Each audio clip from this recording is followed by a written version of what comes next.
Your life changes the moment you make a new, congruent, and committed decision.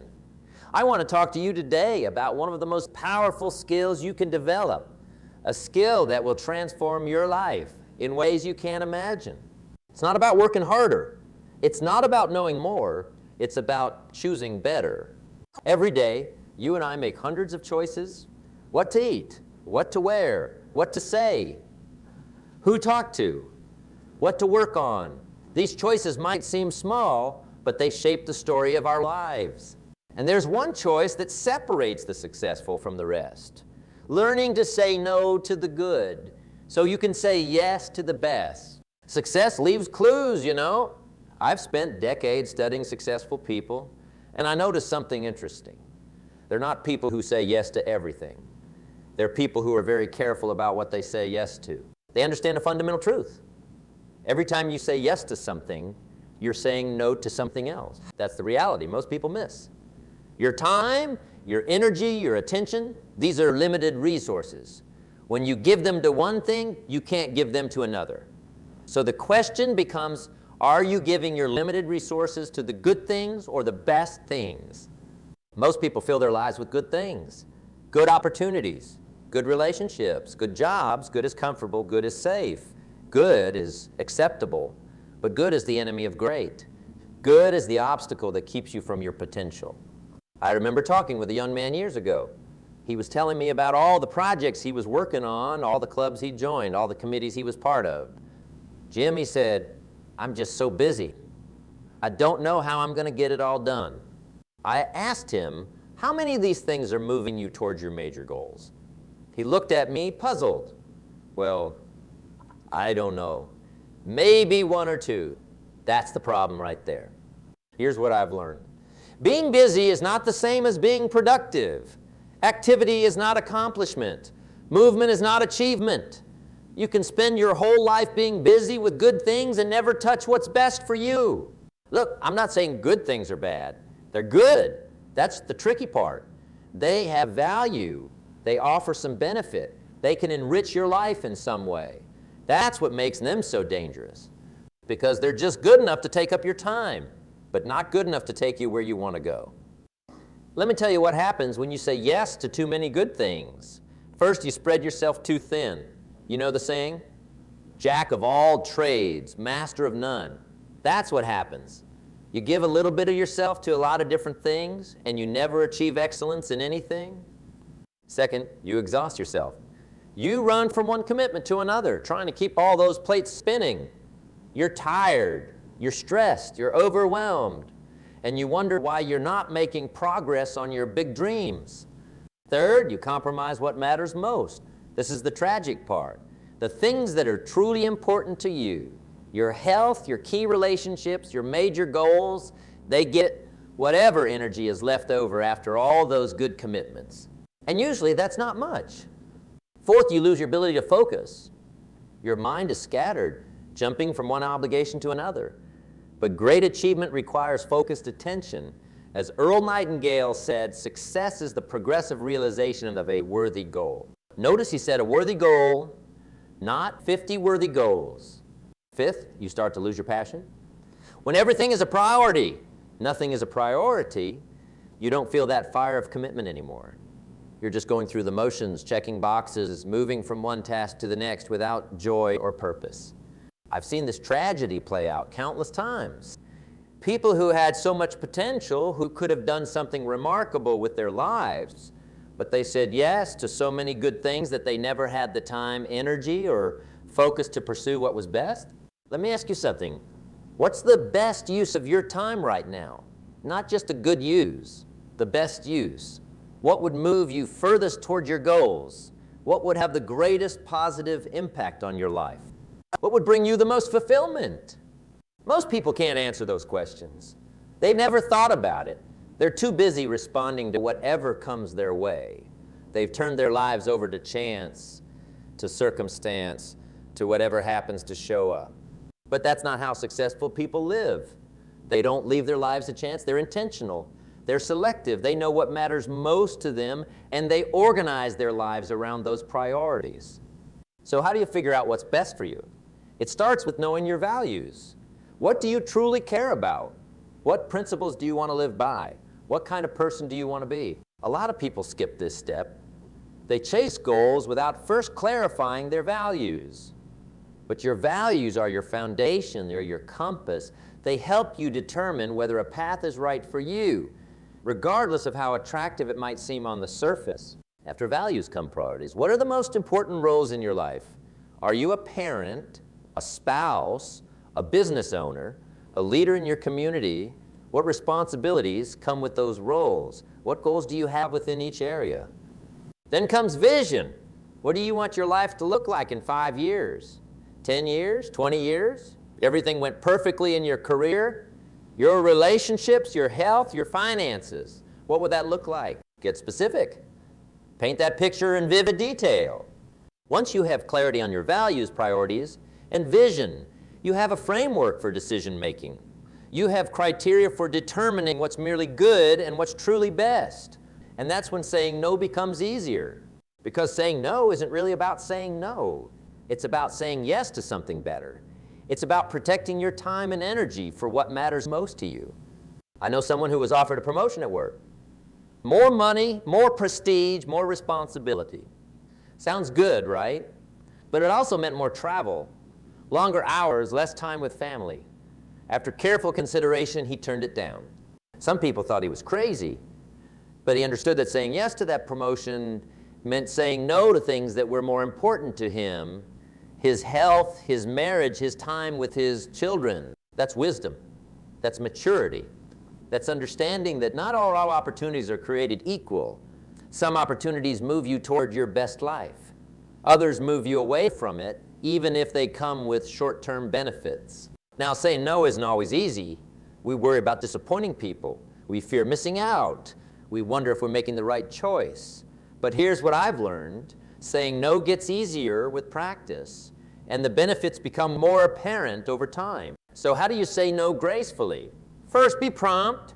Don't string people along because you're afraid to say no. That's disrespectful of their time and creates more guilt for you. Second, be honest but not brutally honest. You don't need to criticize the request. Simply explain that it doesn't align with your current priorities or that you don't have the bandwidth right now. Third, suggest alternatives when appropriate. Maybe you can't serve on that committee, but you know someone who would be perfect for it. Maybe you can't attend that event, but you could contribute in another way. Fourth, be firm. Don't leave the door open if you really mean no. Don't say maybe later if the answer is actually no. Not ever. That just postpones the disappointment and keeps you feeling guilty. And fifth, don't apologize excessively. One simple, "I'm sorry, I can't help with this," is enough. You don't need to justify your decision to protect your time and energy for what matters most to you. Let me tell you about my friend Mark. When I first met him, he was involved in a dozen different ventures. He was working 80 hours a week, his health was suffering, and his family barely saw him. He was stressed, exhausted, and frustrated because despite all his activity, he wasn't making significant progress in any area. One day, Mark sat down and made a list of everything he was involved in. Then he asked himself, if I could only do 3 of these things, which would they be? It was a clarifying question. He realized that most of his time and energy were going to activities that weren't aligned with his core values or his biggest goals. So Mark started saying no. He resigned from committees. He dropped projects that weren't bearing fruit. He delegated tasks that others could do. He set boundaries around his time. It wasn't easy. People were disappointed. Some were even angry. But Mark stuck to his decision. Within 6 months, everything changed. By focusing on just a few key areas, Mark made more progress than he had in the previous 3 years. His primary business grew by 40. He lost 25 pounds. His relationship with his wife and children improved dramatically. And the most surprising part, he was working fewer hours than before. That's the power of saying no to the good so you can say yes to the best. It's not about doing more. It's about doing more of what matters. I also know a woman named Sarah who was a natural helper. Whenever anyone asked for her assistance, she said yes. She volunteered at her children's school. She took on extra projects at work. She was always the one her friends called when they needed support. Sarah prided herself on being reliable and generous. But over time, Sarah realized she was neglecting her own needs and goals. She had dreams of starting her own business, but she never had time to work on it. She wanted to improve her health, but she was too exhausted from helping everyone else. She desired deeper connections with her family, but she was spread too thin. Sarah decided to make a change. She created what she called a not-to-do list, things she would no longer spend time on. She stopped volunteering for every school event and chose just one role that aligned with her skills. She became more selective about the projects she took on at work, focusing on those that would develop her leadership abilities. She learned to ask, is this request aligned with my priorities? Before saying yes. It wasn't an overnight transformation. There were setbacks. There were times she fell back into old patterns. But gradually, Sarah reclaimed her time and redirected it toward what mattered most to her. Today, she runs a successful business that she built in the margins of time she created by saying no to what wasn't essential. His stories illustrate an important truth. Your ability to say no to the merely good will determine your capacity to achieve what's best. It's a daily discipline, a muscle that gets stronger with use. And that's what I want to talk about now. The daily disciplines that will help you make better choices consistently. Because one good decision won't transform your life, but 1,000 good decisions made day after day absolutely will. First, start each day with clarity about your priorities. Before you check your email, before you look at your phone, remind yourself of what matters most. Some people find it helpful to write down their top 3 priorities for the day. Not 20 priorities, just 3. What are the 3 things that, if accomplished, would make this day successful? Second, create buffers in your schedule. Don't pack your day so full that you have no margin for reflection or rest. When your schedule is too tight, you'll make decisions based on expediency rather than importance. You'll say yes to things simply because you're in a hurry. And it's easier than thinking it through. Third, practice the pause. When someone asks you to commit to something, don't answer immediately. Say, let me check my schedule and get back to you. This gives you time to consider the request in light of your priorities and current commitments. Fourth, conduct regular reviews of your commitments. Once a month, look at everything you're saying yes to. Projects, relationships, activities, obligations. Ask yourself, is this still serving my highest goals? Is this moving me toward my vision? Is this aligned with my values?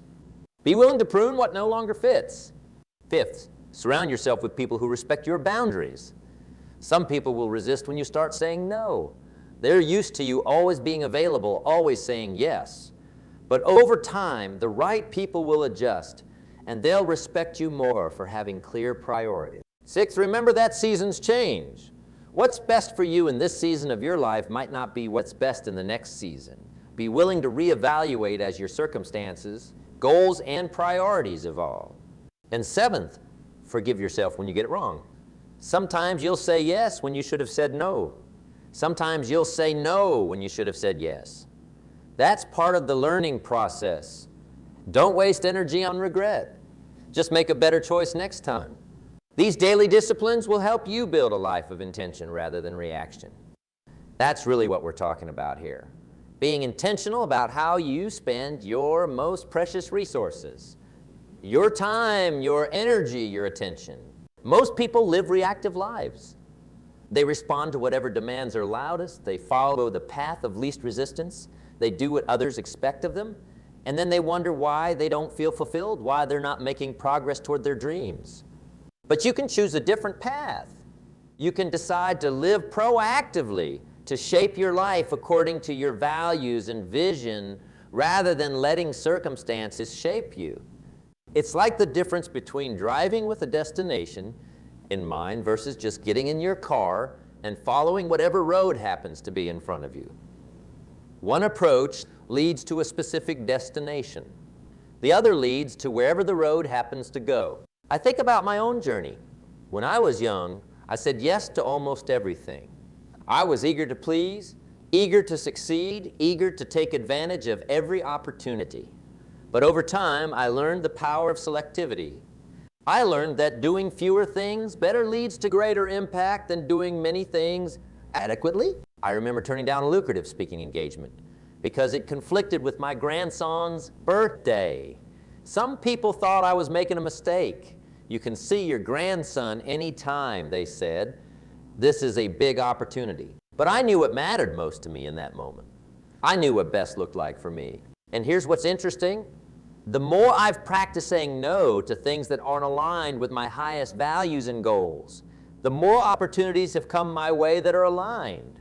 It's as if the universe responds to clarity. When you're clear about what you want, what you value, what you're working toward, you attract more of what serves that vision. But it takes courage. It takes courage to say no to good opportunities that don't serve your highest purpose. It takes courage to disappoint people in the short term for the sake of your long-term goals. It takes courage to choose a different path than the one others expect you to take. I believe that courage is available to you. I believe you have what it takes to make these hard choices, to say no to what's merely good, so you can say yes to what's truly best for you. And the reward for that courage? A life of focus rather than fragmentation. A life of depth rather than shallowness. A life of meaningful achievement rather than endless busyness. Think about the legacy you want to leave. When your time here is done, what do you want people to remember about you? What impact do you want to have made? What difference do you want to have created? Whatever that legacy is, it won't come from saying yes to everything. It will come from saying yes to the right things, the things that align with your deepest values and your highest vision for your life. I once heard someone say, the space in your life is limited. If you want to let great things in, you need to get rid of just the good things. That's wisdom. That's the essence of what we're talking about today. Your life is too valuable to waste on merely good activities that don't move you toward your best future. Your time is too precious to squander on obligations that don't align with your highest purpose. Your energy is too limited to spend on projects that don't reflect your core values. So I challenge you today, start practicing the art of the strategic no. Start being more selective about what you allow into your life. Start guarding your time and energy as the precious resources they are. Let me give you a simple framework to help you evaluate opportunities. When something comes your way, a request, an invitation, a potential commitment, ask yourself these 4 questions. First, does this align with my core values? If it contradicts what you stand for, that's an easy no. But even if it's neutral, if it neither supports nor violates your values, that might not be enough to warrant a yes. Second, does this move me toward my most important goals? Remember, good is the enemy of great. Something can be worthwhile without being worth your while. Be honest about whether this opportunity will accelerate your progress or distract from it. Third, what we'll have to give up to do this? Every yes comes with a cost. Time spent on one activity is time not spent on another. Energy invested here is energy not available there. Before you say yes, be clear about what you're saying no to as a result. And fourth, if I had to do this for a year, would I be happy with that decision? This question helps you see beyond the immediate appeal of an opportunity to its long-term implications. Many commitments that seem manageable in the short term become burdensome over time. This framework isn't about saying no to everything. It's about being intentional with your yeses. It's about making decisions that align with your highest priorities rather than reacting to whatever comes your way. You know, one of the most valuable lessons I've learned is that saying no doesn't have to mean saying no forever. Sometimes it just means not now. There are seasons in life. There are things that might be right for you later but aren't right for you today. I think about my own experience with writing books. For years, people encouraged me to write, but I said no. Not because I didn't value writing or believe I had something to share, but because at that time, my priority was speaking and building my business. Later, when the time was right, I said yes to writing. And I have now authored books that have helped millions of people. Timing matters. Sequencing matters. Sometimes the right thing at the wrong time is the wrong thing. Having the wisdom to know not just what to say yes to, but when to say yes to it. That's part of the art of selective living. It won't be easy at first. You'll feel the pull of old habits. You'll worry about disappointing others. You'll fear missing out on opportunities. But stay the course. The clarity and focus you gain will be worth the temporary discomfort. And remember, you're not just saying no. You're saying yes to something better. You're saying yes to a life of purpose rather than distraction. You're saying yes to depth rather than shallowness.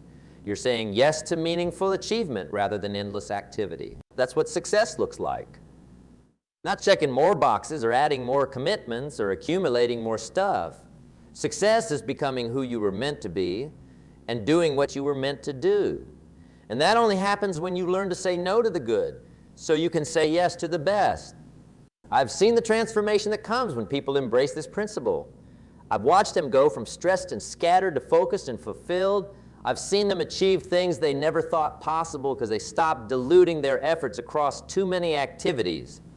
You can experience that same transformation. It starts with a decision to value quality over quantity in how you spend your life. A decision to be intentional rather than reactive. A decision to choose the best over the merely good. Make that decision today. Start small if you need to. Say no to one thing this week that doesn't align with your highest priorities. Create space for what matters most.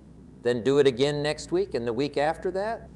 Build the habit of selective focus. Over time, those small decisions will compound. Just as small investments grow over time through the power of compound interest, small choices about how you spend your time and energy will compound into a life of meaning and impact. The choice is yours. You can continue saying yes to whatever comes your way, spreading yourself thin across countless good but not great activities, or you can begin the practice of strategic selection, focusing your limited resources on what truly matters to you. I encourage you to choose the latter.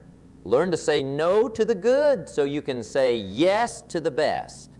Your future self will thank you for the clarity, focus, and achievement that will result from that choice. Remember, success is not about doing everything. It's about doing the right things. Not just the good things, but the best things, the things that align with who you are and who you want to become. Make that your standard starting today. Don't settle for good when the best is possible.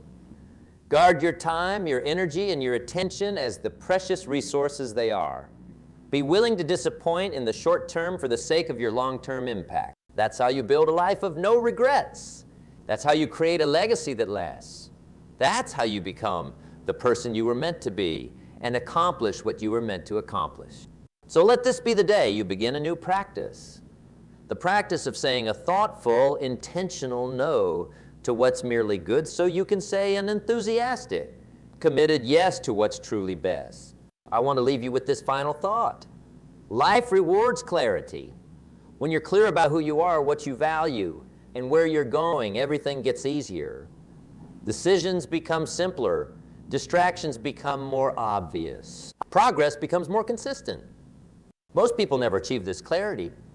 They drift through life, buffeted by circumstances, pulled in whatever direction the winds of opportunity or obligation happen to blow. They say yes without thinking, no without considering, and then wonder why their lives feel chaotic and unfulfilling. But you can be different, you can be intentional, you can be selective, you can build a life of purpose and meaning by choosing carefully what you allow into your life and what you keep out. Remember, it's not about doing more. It's about doing more of what matters. It's not about filling every moment with activity. It's about filling the right moments with the right activities, the ones that reflect your values, advance your goals, strengthen your relationships, and bring you joy. The most successful people I know aren't the ones who do the most. They're the ones who do the most important things consistently well. They've mastered the art of elimination, cutting away the non-essential, so the essential can flourish. You can develop that same mastery. It starts with a decision to value quality over quantity in how you spend your life. A decision to choose carefully rather than accept automatically. a decision to design your life rather than inherit it. Make that decision today, and then make it again tomorrow, and the next day, and the day after that. One choice at a time, one day at a time, you'll build a life that reflects your highest values and your deepest aspirations. That's my challenge to you. That's my hope for you. Learn to say no to the good so you can say yes to the best. Your future is worth it.